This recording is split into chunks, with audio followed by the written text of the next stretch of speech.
వ్యక్తిగతంగా నిన్ను ఆశీర్వదించి అనేకులకు దీవెనకరమైన పాత్రగా నిన్ను చేయడానికి దేవుడు నిన్ను కూడా ఖాళీ చేస్తాడు. వట్టి పాత్రగా అయిపోయేటట్టు అనుమతిస్తాడండి.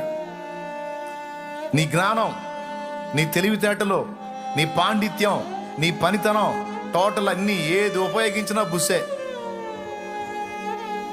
చివరికి అన్నీ ఒకప్పుడు నీ తెలివితేటలు, నీ జ్ఞానం, నీ పాండిత్యం, నీ మేధస్సు అన్నిటిని చూసుకొని మనం కాస్త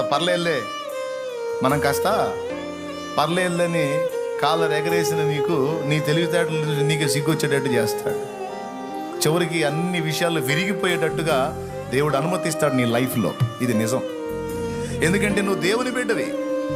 ఆయన రెక్కల కిందికి వచ్చావు, ఆయన చేత ఏర్పరచబడ్డావు, ఆయన ద్వారా విమోచించబడ్డావు.